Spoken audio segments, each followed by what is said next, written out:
नमस्कार, मैं हूं अमीश देवगन और मेरे साथ इस समय मौजूद हैं भारतीय जनता पार्टी के वरिष्ठ नेता, उत्तर प्रदेश के पूर्व मुख्यमंत्री और मौजूदा में देश के रक्षा मंत्री राजनाथ सिंह। और मैं मौजूद हूं लखनऊ में। राजनाथ जी, आपका अभिनंदन है। बहुत बहुत धन्यवाद। हम लखनऊ में हैं। कहते हैं कि लखनऊ से ही दिल्ली का रास्ता गुजरता है। लखनऊ की अदब तहजीब और नजाकत बहुत मायने रखती है। लेकिन जब राजनाथ सिंह लखनऊ आते हैं तो क्या उनको अटल बिहारी वाजपेयी की याद आती है? क्योंकि ये क्षेत्र उन्हीं का रहा। स्वाभाविक है, लंबे समय तक अटल जी यहां से बराबर सांसद चुने जाते रहे और यहां की जनता बेहद प्यार करती रही है अटल जी को। और मैं इस मामले में सौभाग्यशाली हूं कि अटल जी का स्नेह भी मुझे भी प्राप्त रहा है। और यहाँ की तहजीब, यहाँ की नफासत, यहाँ की नजाकत के तो सभी कायल रहते हैं। केवल उत्तर प्रदेश में रहने वाले लोग नहीं, मैंने देखा है कि कभी कभी साउथ इंडिया में भी जब मैं गया हूं तो जो नहीं बोल सकते हैं हिंदी, वो नफासत, नजाकत, तहजीब, ये तीन शब्दों का वो भी एक दो लोगों ने मुझसे प्रयोग किया था। क्योंकि आपने दक्षिण भारत का जिक्र किया तो देश के एक बड़े नेता हैं राहुल गांधी। वो दक्षिण भारत गए तो उन्होंने बोला कि जो उत्तर प्रदेश के लोग हैं उनकी सोच जो है वो सतही है। बहुत ही दुर्भाग्यपूर्ण है। मुझे लगता है कि इस प्रकार का आरोप लगाने वालों को एक बार पुनः अपने बारे में सोचना चाहिए। मैंने किस मानसिक धरातल पर खड़े होकर वो बोल रहे हैं, ये बात हमारी समझ से परे है। उनका कहना है केरल के लोग डीप थॉट करते हैं, बहुत ज्यादा सोचते हैं, गहराइयों में सोचते हैं। नहीं, डीप थॉट करने वाले हिंदुस्तान के कोने कोने में बैठे हैं, नॉर्थ ईस्ट में भी बैठे हैं, लद्दाख में भी बैठे हैं। उत्तर प्रदेश, बिहार और हिंदुस्तान के साउथ माने हिंदुस्तान के हर राज्य में बैठे हैं। ऐसा नहीं डीप थॉट के लोग केवल एक ही जगह केंद्रित हैं। ये मानसिकता क्यों आई? ये बहुत ही दुर्भाग्यपूर्ण है। बीजेपी कहती है वो चुनाव हार गई, इस वजह से ऐसा है कि बराबर कांग्रेस पार्टी का जहां तक सवाल है, उन्होंने केवल वोट बैंक की पॉलिटिक्स की है। जी, क्योंकि अब चुनाव है। आप उत्तर प्रदेश में ताबड़तोड़ प्रचार कर रहे हैं। कल ही आपने लगभग 6 से 7 सभाएं करी, 6 चुनावी सभाएं करी। तो हवा किसकी दिख रही है? मैंने साफ है, हवा का रुख साफ है। हवा का रुख ऐसा है कि एकदम बिल्कुल इतनी तेज है हवा कि किसी को संदेह करने की कोई गुंजाइश नहीं बची है। अखिलेश कह रहे बीजेपी साफ है इस बार योगी नहीं आ पाएंगे, बीजेपी नहीं आ पाएंगे। नहीं, यहाँ पर भारतीय जनता पार्टी को शानदार कामयाबी हासिल हो रही है और योगी जी की लोकप्रियता बड़ी है। अब मोदी जी की तो लोकप्रियता जिस प्रकार की है वो तो अनपैरेलल है सारे देश भर में। क्या आपको लगता है कि 5 राज्यों में चुनाव है लेकिन फोकस पूरा का पूरा जो है वो उत्तर प्रदेश पर है? नहीं, सभी राज्यों में हम लोगों का जाना हो रहा है। लेकिन विरोधी आरोप ये लगाते हैं कि आप लोगों ने वादे पूरे नहीं करे, अब किस मुंह से जा रहे हैं अब चुनाव के अंदर? मैं समझता हूं कि इस प्रकार के आरोप लगाने के पहले 4 बार उन्हें सोचना चाहिए। मैं उनसे कहना चाहता हूं 2014 यानी 2014, 2019 के भी हमारे इलेक्शन मैनिफेस्टो को निकाल कर देखें और 2017 के भी उत्तर प्रदेश के भी इलेक्शन मैनिफेस्टो को निकाल कर देखें। मैं दावे के साथ कह सकता हूं शायद कोई चीज शेष बची हो। नहीं, जो कहा था हम लोगों ने वो सब कुछ पूरा किया है।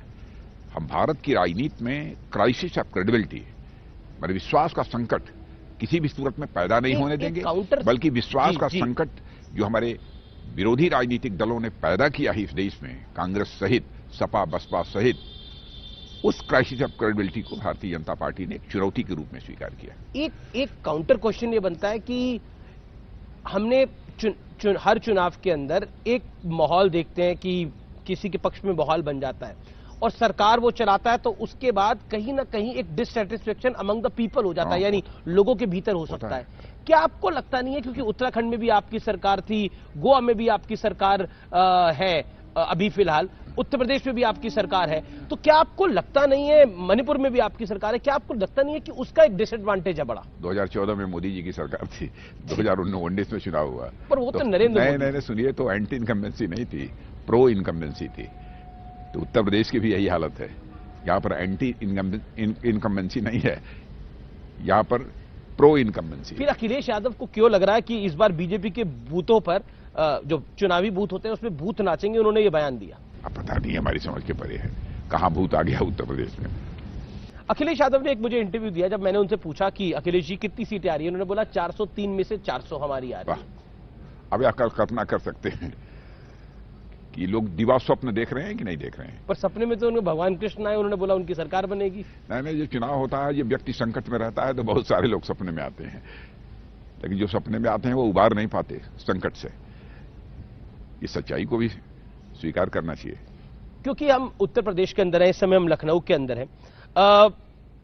ऐसा माना जाता है कि पहले के 2 राउंड, खासतौर पर पश्चिमी उत्तर प्रदेश के अंदर किसान एक फैक्टर था, क्योंकि आप देश के एग्रीकल्चर मिनिस्टर भी रहे अटल जी की रिजीम के अंदर, और किसानों के साथ आपका नाता है। क्या आपको लगता है किसान आंदोलन का नुकसान हुआ है आपको पश्चिमी उत्तर प्रदेश के अंदर? नहीं, ऐसा नहीं। जैसा आकलन लगाया जा रहा था। देखिए, किसान आंदोलन लंबा चला है, इसमें कहीं दो मत नहीं है। भरपूर कोशिश हम लोगों की तरफ से हुई कि कृषि संबंधित जो तीनों कानून हैं, इसके बारे में लोगों को समझाया जाए। कुछ लोगों से हमारी प्रत्यक्ष किसान नेताओं से बात हुई थी और मैंने कहा कि किन क्लॉजेज में, इस एक्ट के किन क्लॉजेज में आप संशोधन चाहते हैं, आप बतलाइए, हम लोग उस पर विचार करके संशोधन करने को भी तैयार हैं। लेकिन ऐसा कोई सुझाव नहीं आया। स्वाभाविक रूप से आंदोलन चलता रहा है, लेकिन मैं कहना चाहूंगा, प्रधानमंत्री जी ने जिस प्रकार की संवेदनशीलता का परिचय दिया है, उसकी जितनी भी सराहना की जाए वह कम है। मोदी जी ने करिश्माई काम कर दिया है। एकाएक सुबह उठना, कानून तो वापस लेना पड़ा ना। तीन के तीनों कानूनों को वापस लेना। क्यों?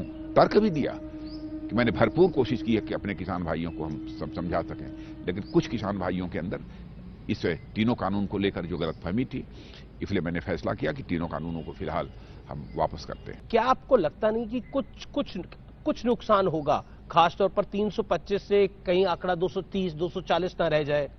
मुझे नहीं लगता। 210 ना रह जाए? मुझे नहीं लगता, क्योंकि मैं जिस तरीके से पब्लिक मीटिंग्स को एड्रेस कर रहा हूं उत्तर प्रदेश में, जो जनता के द्वारा रिस्पांस देखने को मुझे मिल रहा है, उसमें मुझे 325 पाने में कोई संदेह नहीं दिखाई देता। अब भाई कुछ 2-4 सीटों का, 10 सीटों का इधर उधर हो जाए तो उसके बारे में कुछ नहीं कह सकता। आपने संदेश शब्द का इस्तेमाल किया, तो योगी जी ही मुख्यमंत्री होंगे? योगी जी ही मुख्यमंत्री होंगे? योगी जी से लड़ ही रहे हैं। ये सब कहां, इसको लेकर कहां कोई सवाल खड़ा है? कौन मुख्यमंत्री होगा, क्या होगा, कैसे हो? योगी तो मुख्यमंत्री थे ही, चुनाव हो रहा है। जी, अगर सीटों का नंबर वही रहा, तब भी कम हुआ, तब भी योगी जी ही मुख्यमंत्री होंगे? अब देखिए, ये तो पार्लियामेंट्री बोर्ड बैठ के फाइनली बाद में सब चीजों को तय करता है, लेकिन योगी जी मुख्यमंत्री हैं, उनके नाम को लेकर कहीं कोई विवाद नहीं है। कोई विवाद नहीं है। जी, मैं बढ़ता हूं आगे। आप कहते हैं बीजेपी विकास का नाम लेके जा रही है चुनाव के अंदर, लेकिन चुनाव में हम बयान सुनते हैं तो कई बार कोई लोग दंगों की बात करते हैं, आपकी पार्टी की तरफ से भी दंगों की बात होती है, अब्बाजान, जिन्नावादी, परिवारवादी की बात होती है, इन शब्दों का इस्तेमाल होता है। तो शब्दों का संतुलन राजनीति में बिगड़ गया है? नहीं, वैसे कहीं भी हो, शब्दों का संतुलन तो सबको मनाकर रखना चाहिए। अब किन संदर्भों में क्या बात कही गई है, इसके बारे में मैं नहीं कह सकता, लेकिन मैं वैसे एज ए होल ये मैं मानता हूं कि सामान्यतः भारतीय जनता पार्टी के लोग शब्दों का संयम और संतुलन ये बनाकर रखने की कोशिश करते हैं। समाजवादी पार्टी को जिन्नावादी पार्टी कहा जाता है। नहीं, जिन्ना का नाम उन्होंने ले लिया था, क्या जरूरत थी जिन्ना का नाम लेने की? पर उन्होंने तो एक बार ही लिया, बीजेपी ने 100 बार ले लिया। अरे भाई, निकल तो गया उनके मुंह से ना, माने दिल की बात जुबान पर आ गई, क्या जरूरत थी? अब उत्तर प्रदेश के चुनाव में कहां से जिन्ना आ गए? अब ले लिया तो स्वाभाविक रूप से जो दूसरे राजनीतिक दल हैं उसको लेकर उठ खड़े हुए। समाजवादी और तमंचावादी को आप साथ में ला देते हैं बीजेपी की? नहीं, देखिए, अब देखिए, वो एक सांकेतिक शब्द के रूप में उसको लीजिए, क्योंकि जब भी समाजवादी पार्टी की हुकूमत रही है यहां पर, बराबर कानून और व्यवस्था के मोर्चे पर जबरदस्त नाकामयाबी मिली है उस सरकार को। मैंने गुंडे बदमाशों के हौसले बुलंद हो जाते हैं, सरेआम लोग गोलियां चलाते हैं, फायरिंग करते हैं, दंगे होते हैं। इस कारण एक शब्द में नहीं कहना हुआ तो कह दिए तमंचेवादी बढ़ जाती है, तो इसको अन्यथा नहीं लिया जाना चाहिए। एक सवाल मेरे मन में आया, क्योंकि आपने बोला लॉ एंड ऑर्डर पे योगी आदित्यनाथ ने बहुत अच्छा काम किया। बहुत अच्छा काम किया। आप भी मुख्यमंत्री रहे, दोनों कार्यकालों को आपने देखा, किस तरह से आप आंकते हैं? नहीं, मैं अपने से बेहतर मुख्यमंत्री योगी जी को ये बड़ी बात कह रहे हैं आप। नहीं, मैं ऐसी ही बातें बोलता ही हूँ। जी, क्यों आपको लगता है कि आपसे बेहतर मुख्यमंत्री? नहीं, बहुत अच्छा काम किया, बहुत शानदार काम किया है। लॉ एंड ऑर्डर के मोर्चे पर भी जिस तरीके की कामयाबी हासिल की है, जिस तरीके से उन्होंने 5 वर्षों के अंदर विकास किया है, उसकी जितनी भी सराहना की जाए वह कम है। माने 2017 में यहां पर इस उत्तर प्रदेश की अर्थव्यवस्था का आकार लगभग 11 लाख करोड़ रुपए था, उसको 5 वर्षों में बढ़ाकर 21 लाख करोड़ से अधिक ले जाना यह करिश्माई काम है जो कि योगी जी ने किया है। बुलडोजर भी बहुत चलवा दिए, नहीं क्यों ना, अखिलेश यादव कहते हैं ठोको सरकार है ये। कानून और व्यवस्था के हालात को चुस्त दुरुस्त करने के लिए जो भी कदम उन्होंने उठाए हैं, सारे कदम सराहनीय है। उनके किसी भी कदम पर कोई क्वेश्चन मार्क नहीं लगाया जा सकता। जी, क्योंकि आप देश के रक्षा मंत्री भी हैं। अहमदाबाद ब्लास्ट केस में अभी फांसी की सजा हुई है और योगी आदित्यनाथ ने आजमगढ़ में रहने वाले आतंकी के पिता की समाजवादी पार्टी से गहरे संबंध है कि अब बात कही है। एक फोटो भी रिलीज किया है। उन्होंने अखिलेश यादव के साथ उनके खासतौर पर जो आतंकवादी के पिता थे उसकी फोटो को भी उसका जिक्र किया है। बीजेपी के कई नेताओं ने, नेशनल लीडर्स ने उसका जिक्र किया है। क्या कहना चाहते हैं आप? मुझे कुछ नहीं कहना है, जो भी किया होगा उन्होंने तथ्यों के आधार पर किया है। इसके बारे में मुझे कुछ नहीं कहना। वो कहते हैं कि समाजवादी पार्टी के आतंकी के पिता से रिश्ते हैं। समाजवादी पार्टी के आतंकी के पिता वो मुख्यमंत्री हैं, उनके पास तो इंटेलिजेंस की भी जानकारी आती रहती है और प्रत्यक्ष भी उन्होंने जानकारी हासिल की होगी। मैं समझता हूं उन्होंने जो भी कहा है वो तथ्यों के आधार पर ही कहा होगा। कोर्ट ने अपने फैसले में कहा कि आतंकियों के निशाने पर गुजरात के तत्कालीन मुख्यमंत्री मोदी थे और कोर्ट ने कहा कि मोदी का भाग्य अच्छा था और वो बच गए। ये बात सही है, कोर्ट ने यह बात सही कही है। जी जी, कोर्ट ने यह बात सही कही है। नहीं, इस देश की कितनी बड़ी क्षति हुई होती, आप इसकी कल्पना कर सकते हैं। जो व्यक्ति उस समय गुजरात का मुख्यमंत्री था, पॉपुलर मुख्यमंत्री था, बाद में देश की जनता ने उसको बिल्कुल अपने हथेली पर ले लिया, देश का प्रधानमंत्री बनाया और आतंकवादियों के टारगेट पर वह थे। यदि कुछ हो गया होता तो मैं समझता हूं कि देश की बहुत बड़ी क्षति होती, अपूर्णीय क्षति होती। मतदान से ठीक पहले एक वीडियो जारी होता है बीजेपी के बड़े नेता योगी आदित्यनाथ का और वो कहते हैं कि जो गलती आपने बंगाल में कर दी वैसी गलती मत करिएगा उत्तर प्रदेश के अंदर। इसके मायने क्या है?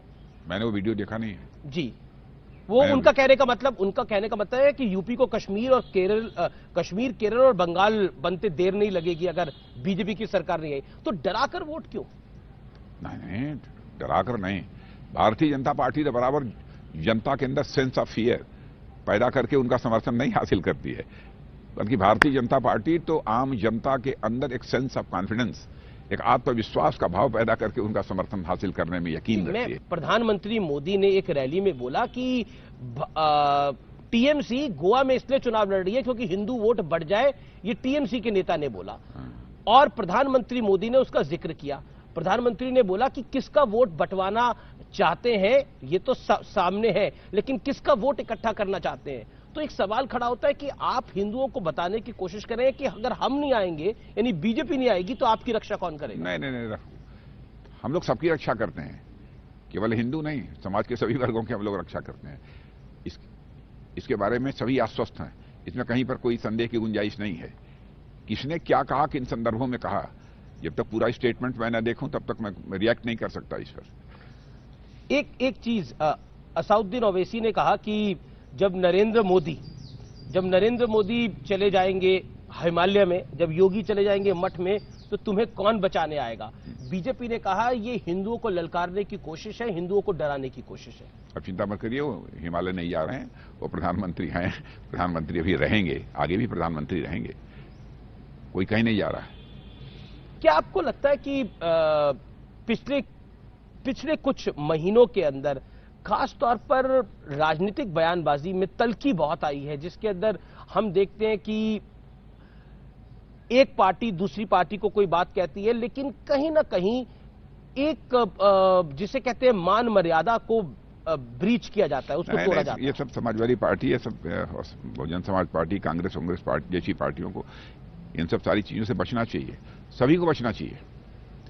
मैं तो यह मानकर चलता हूं कि तल्ख टिप्पणी करने का कोई कारण नहीं है। कभी कभी होता है कि आक्रोश में कोई अभिव्यक्ति लोग कर देते हैं, लेकिन भाषा का भी संयम होना चाहिए और साथ ही साथ बोलते समय भी संयम तो बरतना ही चाहिए। 80-20 वाला बयान क्या है? 80-20 से क्या आकलन लगाया जाए? क्यों कहा उन्होंने? मुझे 80-20 उसको हिंदू मुस्लिम के आधार पर जोड़कर नहीं देखा जाना चाहिए। फिर किस आधार पर देखना चाहिए? नहीं। अब 20% का यहाँ पर मुस्लिम्स की पॉपुलेशन है, 14 पॉइंट समथिंग है इस कंट्री में, आप सीधे उसको मुस्लिम से जोड़ देते हैं। पर उत्तर प्रदेश में तो 19% है। 80-20 का मतलब यह है कि लगभग, अब से मोदी जी की पॉपुलरिटी है जी, मोदी जी की पॉपुलरिटी 70%, 75%, 80% भी कभी आती है। तो हो सकता है कि यह उन्होंने कहा है कि विपक्षियों की और सत्ताधारी दल की इसकी लड़ाई है। अब इस आधार पर उसको देखना उचित नहीं है। हिंदू मुसलमान और इस आधार पर मत देखिए उसको। चलिए, मैं अगला सवाल है मेरा, पिछड़े वर्ग के नेता आपसे कुछ नाराज हैं, चाहे वो स्वामी प्रसाद मौर्य हो, चाहे वो राजभर हो। राजभर आपके साथ आ सकते थे, नहीं आए, क्या इसका नुकसान होगा पूर्वांचल की तरफ? देखिए, कोई व्यक्ति नाराज हो सकता है। जहां तक पिछड़े वर्ग की बात है, मैं जानता हूं कि पिछड़ा वर्ग पूरी तरह से भारतीय जनता पार्टी के साथ। कोई इसमें व्यक्ति हो सकता है, उसके अपने कारण हो सकते हैं नाराजगी के, लेकिन भारतीय जनता पार्टी की नीतियों के कारण वह नाराज होगा ऐसा मैं नहीं मानता। पर क्या मेजॉरिटी हमारे साथ है, क्योंकि 2017 का चुनाव हुआ, बीजेपी का अलायंस मैनेजमेंट बहुत अच्छा था। इस बार जयंत चौधरी को बीजेपी साथ नहीं लेके आ पाई, इस बार बीजेपी राजभर को साथ नहीं लेके आ पाई। क्या आपको लगता है कि अगर पॉलिटिकल मैनेजमेंट थोड़ा बेहतर हो सकता था? देखिए, नेता गए हैं लेकिन उनका समाज जो है उनके साथ नहीं गया है। समाज वह भारतीय जनता पार्टी के साथ है। चलिए, मैं बात कर लेता हूं अब पंजाब की, और क्योंकि पंजाब की जब मैं बात करता हूं तो प्रियंका गांधी वाड्रा साथ खड़ी थी, चरणजीत चन्नी सीएम बोल रहे थे, उन्होंने यूपी और बिहार के भाइयों पर जो बात बोली, बहुत ही दुर्भाग्यपूर्ण था, बहुत दुर्भाग्यपूर्ण था। पंजाब के मुख्यमंत्री मिस्टर चन्नी यह कह रहे हैं कि यहां से उत्तर प्रदेश और बिहार के भाइयों को वापस करो, और वहीं पर खड़ी होकर प्रियंका जी जो तालियां बजा रही हैं। इसीलिए तो हम लोग कहते रहे हैं ना, कांग्रेस की बराबर यही नीति रही है, डिवाइड एंड रूल, बांटो और शासन करो। आज भी वो कायम है। कल मैंने कई अपनी सार्वजनिक सभाओं में इसकी चर्चा की थी। आपको दुख हुआ सुन के? बहुत दुख हुआ, बहुत दुख हुआ। तकलीफ इस बात की भी हुई कि ये लोग बड़े बड़े नेता अपनी राजनीतिक पार्टियों को बनते हैं, और इस प्रकार की बात यदि कोई कह रहा है तो खड़े होकर जो तालियां बजा रहे हैं लोग। क्या आपको लगता है कि पंजाब के वोटर को एक मैसेज देने के लिए कोशिश की गई? अरे, ये कोई तरीका नहीं है मैसेज देने का। चाहे कोई कहीं का हो, किसी भी कॉर्नर का हो इस देश के, सभी एक हैं, भारतीय हैं। जब चरणजीत कोई कहीं जा सकता है, कहीं भी रह सकता है। जम्मू कश्मीर को भी स्पेशल स्टेटस था, उसको भी हम लोगों ने समाप्त कर दिया। अब कोई जम्मू कश्मीर जाकर रहना चाहता है, रह सकता है। जम्मू कश्मीर वाला आकर इधर रहना चाहता है, रह सकता है। कहीं कोई प्रतिबंध नहीं। पर चरणजीत सिंह चन्नी से जब इस पर सवाल पूछा गया, उन्होंने बोला मेरा तात्पर्य वो नहीं था, और कांग्रेस ने कहा कि वो अरविंद केजरीवाल के लिए कह रहे थे। अब दिल की बात तो उनके जुबान पर आ गई थी। अब बाद में शायद हो सकता है कि कुछ लोगों ने कहा हो तो रियलाइज किया उन्होंने कि हमको इसका खामियाजा भुगतना पड़ेगा, और इस चुनाव में ही उनको इसका खामियाजा भुगतना पड़ेगा जो स्टेटमेंट दिया है। क्योंकि हम कांग्रेस की बात कर रहे हैं, तो आप कांग्रेस को किस तरह से आंकते हैं उत्तर प्रदेश के अंदर खासतौर पर? क्योंकि प्रियंका गांधी ने एक नारा दिया कि लड़की हूं, लड़ सकती हूं। देखिए ऐसा है कि उत्तर प्रदेश में कांग्रेस का सिग्निफिकेंस बचा ही नहीं है, इनसिग्निफिकेंट हो गई है पॉलिटिकल दृष्टि से। इस उत्तर प्रदेश में कांग्रेस महत्वहीन जिसे कहा जाता है। तो बीजेपी की लड़ाई किससे है? मेन ओपोनेंट कौन है? बसपा है, सपा है, कांग्रेस? कहीं पर कोई लड़ रहा है, कहीं पर कोई लड़ रहा है। पर समाजवादी पार्टी मेन ऑपोजिशन है। नहीं, समाजवादी पार्टी इन लोगों से ज्यादा स्थानों पर लड़ रही है, लेकिन कोई कहीं लड़ रहा है, कहीं सपा लड़ रही है, कहीं बसपा लड़ रही है, कहीं कांग्रेस लड़ रही है। ऐसा नहीं है कि एक ही political party Bharatiya Janata party के खिलाफ सभी जगह लड़ रही है। हाँ, भारतीय जनता पार्टी सभी विधानसभा क्षेत्रों में पूरी ताकत के साथ लड़ रही है और विजय हासिल करने के संकल्प के साथ लड़ रही है। क्योंकि चलिए अब प्रियंका गांधी से चलते हैं हिजाब की तरफ। कर्नाटक में एक हिजाब का विवाद शुरू हुआ और उसको लेकर पूरे देश में प्रतिक्रिया आई। बीजेपी के नेता भी बोले, एक स्कूल का विवाद इतना बड़ा नेशनल रूप ले लिया। अब हो रहा है कि यूनिफॉर्म सिविल कोड आज की मांग शुरू हो गई है। उत्तराखंड के सीएम ने तो बयान भी दिया था कि उनकी सरकार बनेगी तो वो यूनिफॉर्म सिविल कोड को लेकर आएंगे। क्या कहना चाहते हैं? देखिए, या कॉमन सिविल कोड तो यहां पर भी है, गोवा में है, वो अलग की बात है।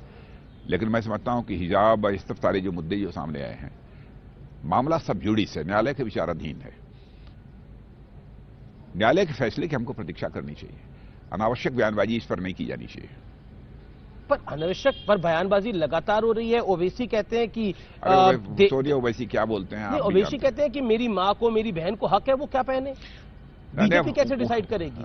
नरेंद्र मोदी कैसे डिसाइड करेंगे? उनको बोलने दीजिए। हम लोग तो न्यायालय के निर्णय की प्रतीक्षा करेंगे। ओवैसी जी तो बहुत कुछ बोलते रहते हैं, हर चीज का जवाब देना उचित नहीं है। और मैं मानता हूं कभी कभी देश हित में भी नहीं है।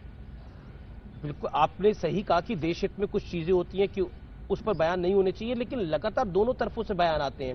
कांग्रेस की तरफ से भी बयान आता है, बीजेपी की तरफ से भी बयान आता है। तो इस पे क्या करा जाएगा? क्योंकि ओवैसी ने तो यह तक कह दिया कि एक दिन हिजाब वाली महिला ही देश की प्रधानमंत्री भी बन जाएगी, तब कैसे रोकिएगा? नहीं, यह तो पंथ निरपेक्ष देश है, कोई भी प्रधानमंत्री बन सकता है, कहीं कुछ हो सकता है। प्रधानमंत्री होता है, कोई व्यक्ति नहीं होता, वो किसी जाति का नहीं होता, किसी मजहब का नहीं होता है।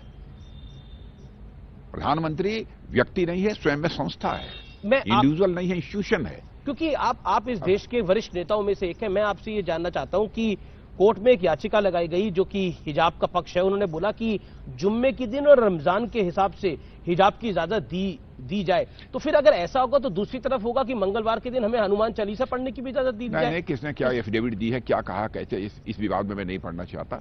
मैं इतना ही कहूंगा, सबसे पहले कोर्ट के जजमेंट की हमको प्रतीक्षा करनी चाहिए। कोर्ट का जजमेंट लगता है कि ये यूपी इलेक्शन के लिए जानबूझकर विवाद खड़ा किया गया? इस संभावना को भी नकारा नहीं जा सकता। मैं तो पहले से ही कहता रहा हूं कि सब सारी कांग्रेस, सपा, बसपा है, सब सारी राजनीतिक पार्टियां तुष्टीकरण की राजनीति करती हैं। बांटो और राज करो, इसी नीति को अख्तियार करके उन लोगों ने बराबर कामयाबी हासिल की है। लेकिन जब से मोदी जी प्रधानमंत्री बने हैं, उनकी इन सब सारी गलत नीतियों को जो कामयाबी मिलनी चाहिए वो नहीं मिल पा रही है। सपा कह रही है हुए हैं हिजाब वाले विवाद से बीजेपी को फायदा हो रहा है और ये अपना इसीलिए ये इसको बढ़ा रहे हैं। हम लोगों ने जनहित में बहुत सारे ऐसे काम किए हैं जिस आधार पर हमको फायदा हो रहा है। अब हिजाब हमको चुनाव नहीं जीता देगा। जी, मैं अगला सवाल आपसे, क्योंकि पंजाब को लेकर है। प्रधानमंत्री मोदी पिछले दिनों सिख धर्म के कुछ प्रोमिनेंट लोगों से, कुछ महत्वपूर्ण लोगों से मिले। अफगानिस्तान से जो सिख आए हुए हैं भारत, उनसे भी उन्होंने मुलाकात करी। उन्होंने कहा कि मेरे खून में सिक्की है, सिक्खी और सेवा है, सिखों के लिए मैं दिल से काम करता हूं। क्या कहना चाहते हैं? बिल्कुल सही कहा। जो भी भारत के इतिहास को जानता होगा वो निश्चित रूप से यह बात बोलेगा। और मैं जानता हूं भारत की संस्कृति की रक्षा करने में पंजाब की धरती और खालसा पंथ ने जैसी भूमिका निभाई है, उसको यह देश कभी भूल नहीं सकता। और मैं समझता हूं कि जन जन को इस बात की जानकारी होनी चाहिए। और इतना ही नहीं, स्वतंत्रता संग्राम में भी योगदान रहा है। आप गुरु गोविंद सिंह जी, उनके चारों गुरुपुत्रों ने जिस तरीके से बलिदान दिया है, क्या देश उसे कभी भूलेगा? गुरु तेग बहादुर ने अपना शीश दिया, लेकिन भारत माता का मस्तक नहीं झुकने दिया। बीजेपी का मैं आपसे सवाल इसलिए पूछ रहा हूं, मोदी जी ने जो कहा सही कहा। बीजेपी और सिखों का क्या रिश्ता है? बीजेपी और सिखों का क्या रिश्ता है? बहुत गहरा रिश्ता है। और केवल सिखों का नहीं, हमारा सबके साथ गहरा रिश्ता है। लेकिन सिख कौम का कंट्रीब्यूशन हम उसे कभी नहीं भूल सकते, लेकिन हमारे सिर माथे। क्योंकि जब किसान आंदोलन हुआ तो बीजेपी का और सिखों का रिश्ते को खराब करने की पूरी कोशिश हुई जब किसान आंदोलन हुआ। ये तो भाईचारों को तोड़ने की कुछ ऐसी एक्सटर्नल फोर्सेस हैं, बाहरी ताकतें हैं, उनके द्वारा भरपूर कोशिश हुई। लेकिन देखिए, सिख समुदाय और इस हिंदू समाज अथवा भारतीय समाज का यह रिश्ता कभी टूट नहीं सकता, या टूट है। क्योंकि मैंने कहा ना कि मैं तो हिंदू हूं, मैं कह रहा हूं ना, सिख समाज को सच में हमसे कोई पूछे तो मैं तो बड़ा भाई मानता हूं। बहुत जी, मैं तो सिख भाई को बड़ा भाई मानता हूं। परिवार का ही एक सदस्य जो सिख होता था और एक सदस्य हिंदू रहता था, यही परंपरा थी। और मैं ये भी बतलाना चाहता हूं कि उनके सिख समाज का जो कंट्रीब्यूशन रहा है इस भारतीय संस्कृति को बचाने में, वो अनपैरेलल है, अतुलनीय है। और मैं तो सच्चाई हमसे यदि कोई पूछे तो स्वर्ण मंदिर के ऊपर जो मैं स्वर्ण छत्र लगा हुआ है, उसकी जो चमक देखता हूं, उसमें हमको भारतीय संस्कृति की चमक दिखाई देती है। और भारतीय संस्कृति की जो चमक दिखाई देती है, उसको बनाए रखने में बहुत बड़ा कंट्रीब्यूशन यदि किसी का है तो सिख समाज का है, पंजाब की धरती का है और खालसा पंथ का है। मैं पंजाब के ऊपर आता हूं क्योंकि वोटिंग से ठीक पहले अरविंद केजरीवाल को लेकर एक बड़ा विवाद खड़ा हो गया है। उनके पुराने साथी कुमार विश्वास, जो कि जाने माने कवि हैं, उन्होंने बड़े गंभीर आरोप लगाए हैं। इस पर आप क्या क्या कहना चाहते हैं? अब कहा होगा तभी ना उन्होंने कहा है, मुझे कुछ नहीं कहना है इस पर। अरविंद केजरीवाल कह रहे हैं कि बात आई, लोगों तक पहुंच गई है। सब मिल गए हैं जी, वो हमेशा कहते हैं ना कि सब मिल गए हैं जी, मेरे खिलाफ सब मिल गए हैं। नहीं, उनको इस प्रकार की बातें अकेले भी बोलनी नहीं चाहिए थी। यदि बोला है उन्होंने तो नहीं बोलना चाहिए था, क्योंकि पंजाब ने बहुत ही दुर्भाग्यपूर्ण है। पंजाब ने अलगाववाद को देखा है। यदि इस प्रकार की थिंकिंग है तो एंटी नेशनल है। ऐसी थिंकिंग राष्ट्र विरोधी सोच के अतिरिक्त इसे कुछ और नहीं कहा जा सकता। बहुत गंभीर बात है। बीजेपी ने तो आपका नाम दे दिया एंटी अरविंद पंजाब। आम आदमी पार्टी का बीजेपी ने नाम दे दिया अरविंद एंटी पंजाब। लगता तो यही है। अब इस प्रकार के स्टेटमेंट यदि दे रहे हैं, नहीं, मुख्यमंत्री चन्नी ने भी चिट्ठी लिखी अमित शाह को, और अमित शाह ने भी चिट्ठी का जवाब दिया। उन्होंने बोला हम जांच इसकी हम कराएंगे। क्या आपको लगता है ये बहुत सीरियस मैटर है? नहीं, बहुत गंभीर बात है। यह बात यदि सिद्ध हो जाए तो यह इस प्रकार का स्टेटमेंट देने वाला व्यक्ति वह तो एंटी नेशनल है अथवा एंटी नेशनल एक्टिविटीज में इन्वॉल्व माना जाएगा यदि कोई ऐसा स्टेटमेंट देता है। तो इसलिए जांच होने दीजिए, जो तथ्य होगा सामने आ जाएगा। क्या आपको लगता है इसका असर पंजाब के चुनाव पे भी पड़ेगा? जी, मैं समझता हूं कि निश्चित रूप से पड़ना चाहिए। एक मुद्दा जो आपने भी उठाया, वो देश के प्रधानमंत्री ने भी उठाया कि इतिहास में भारत को पूरा मौका मिला था कि करतारपुर साहिब को वो अपना हिस्सा बना सकता था। क्या इसके मायने क्या? अरे सचमुच मुझे भी लगता है, काश ननकाना साहब और करतारपुर साहब यदि ये भारत के हिस्से होते, क्या बात होती। लेकिन मान लिया किन्हीं परिस्थितियों में, वैसे तो भारत का विभाजन धर्म के आधार पर होना ही नहीं चाहिए था, हमारा मानना ही है जी। लेकिन मान लीजिए कि यदि ननकाना साहब बहुत दूर था, किन्हीं परिस्थितियों में चला गया, तो उसकी तो कसक है ही ननकाना साहब की भी।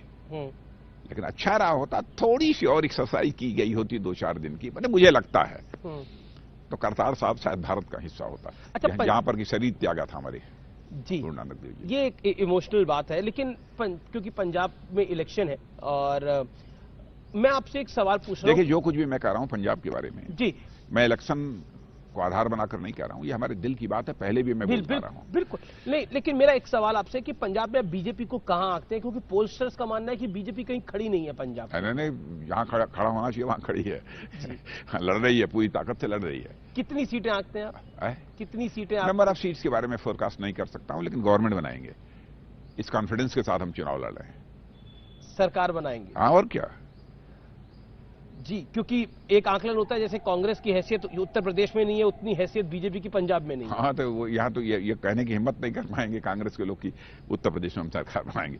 मैं कह रहा हूं कि पंजाब में सरकार बनाने के इस लक्ष्य को सामने रखकर हम चुनाव लड़ रहे हैं, अकाली दल के साथ मिलकर। पूरी नहीं, अकेले जी।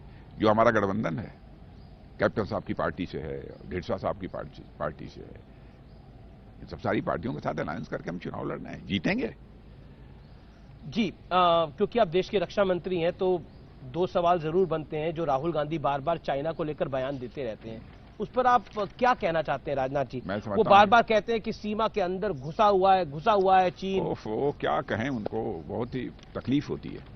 राष्ट्रीय सुरक्षा के प्रश्न पर इस तरीके की बयानबाजी नहीं होनी चाहिए, और आरोप प्रत्यारोप भी नहीं होने चाहिए। और मैं देश को आश्वस्त करना चाहता हूं कि भारत की 1 इंच जमीन पर भी कोई कब्जा नहीं करने पाएगा। आश्वस्त रहें। उन्होंने तो गलवान घाटी में भी जो संघर्ष हुआ उसके बारे में कैसा बयान दे दिया कि चीन के सेना के जवान कम मारे गए, भारत के अधिक मारे गए। लेकिन आपने देखा कि ऑस्ट्रेलिया के क्लक्सान अखबार ने क्या लिखा है, ठीक इसका उल्टा लिखा है। चाइना के इतने लोग मारे गए, इस पर एकदम बिल्कुल उनकी जुबान बंद हो गई, बोले ही नहीं। हमारे देश की सेना के शौर्य, पराक्रम, साहस पर सवालिया निशान लगाने की वो कोशिश कर रहे हैं। इससे बड़ी दुर्भाग्य की बात और क्या हो सकती है? और राष्ट्रीय सुरक्षा के प्रश्न पर उन्होंने सदन में राजनीतिक भेदभाव से ऊपर उठकर काम करना चाहिए, सोचना चाहिए। उन्होंने तो संसद में कहा कि केंद्र की नीतियों के चलते चीन और पाकिस्तान एकजुट हो गए हैं। उन्होंने कहा कि भारत की सरकार जो है वो खतरे से खेल रही है। वाह वाह वाह वाह, क्या पूछना। मैं उनसे ये पूछना चाहता हूं कि जिस समय पाकिस्तान ने सक्सगाम घाटी चीन के हवाले की थी, जबकि सक्सगाम घाटी पर पाकिस्तान का अवैध कब्जा था, उस समय देश का प्रधानमंत्री कौन था? पंडित जवाहरलाल जी नेहरू थे। इतना ही नहीं, पाक ऑक्युपाइड कश्मीर में काराकोरम हाईवे जो बना है वह चीन और पाकिस्तान की दोस्ती के कारण ही बना है। उस समय देश की प्रधानमंत्री श्रीमती इंदिरा गांधी थी।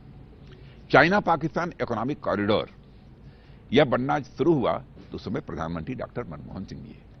मैं इतना ही कांग्रेस के मित्रों से कहना चाहता हूं कि राहुल जी को जरा समझाइए, यदि उन्हें प्राचीन इतिहास की जानकारी नहीं है तो कम से कम आजाद भारत के इतिहास की जानकारी तो उनको एक बार दे दीजिए, अथवा उनको कह दीजिए कि एक बार अध्ययन तो कर लें।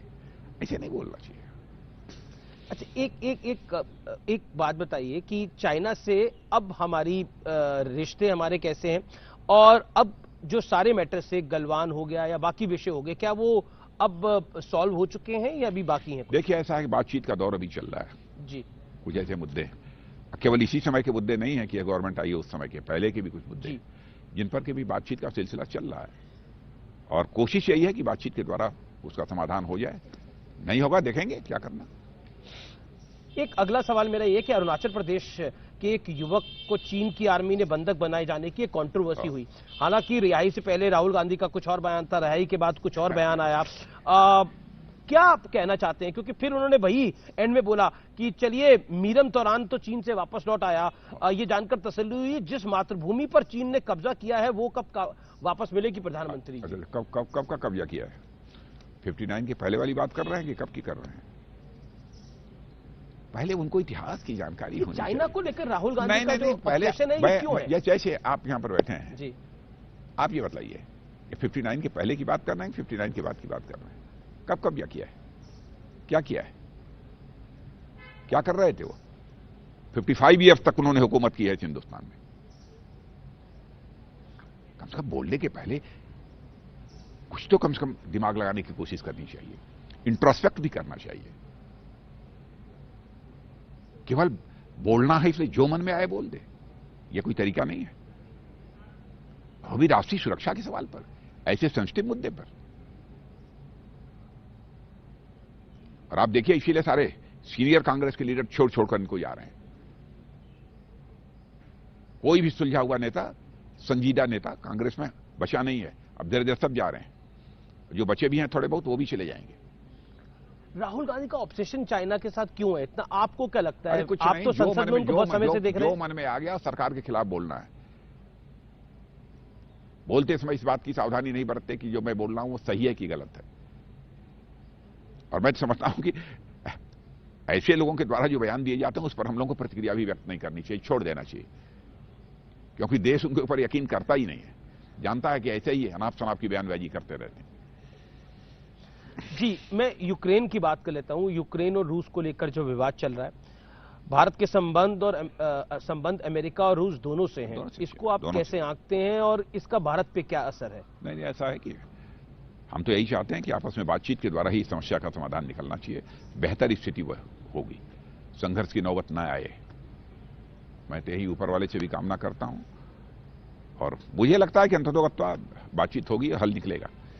क्योंकि मिस्टर बाइडेन और पुतिन की भी बीच में बात हुई थी, टेलीफोनिक बातचीत हुई थी। भारत कहां खड़ा है इस पूरे घटनाक्रम में? भारत को जहां रहना चाहिए अभी भारत वहीं है।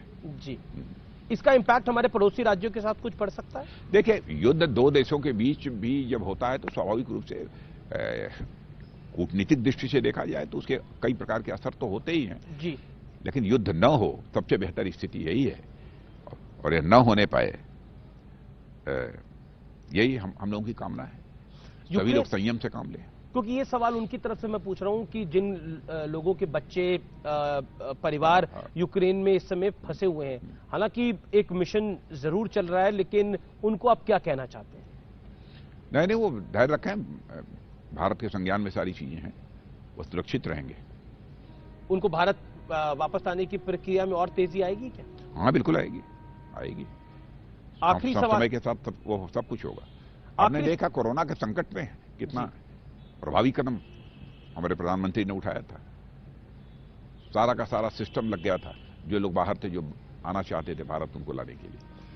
आखिरी दो सवाल है कि पुलवामा की बरसी थी और सर्जिकल स्ट्राइक को लेकर इस बार एक नए व्यक्ति ने सबूत मांगा और वो थे टीआरएस के चीफ और तेलंगाना के मुख्यमंत्री। सबूत मांगने में काफी देर की उन्होंने, पहले क्यों नहीं मांगा? इतने दिनों के बाद। हाँ, तो मैं कह रहा हूं ना, तो इतने दिनों के बाद क्यों, 5 साल के बाद क्यों जगे है? आखिरी सवाल है मेरा, सीडीएस बिपिन रावत का दुर्भाग्यपूर्ण निधन हो गया, हमारे बीच नहीं रहे।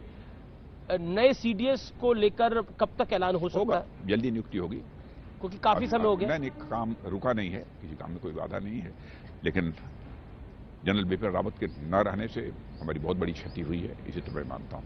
लेकिन सीडीएस की नियुक्ति होगी जल्दी। जी, बहुत बहुत शुक्रिया राजनाथ जी। लेकिन आखिर में चलते चलते उत्तर प्रदेश में नंबर कुछ देना चाहेंगे आप?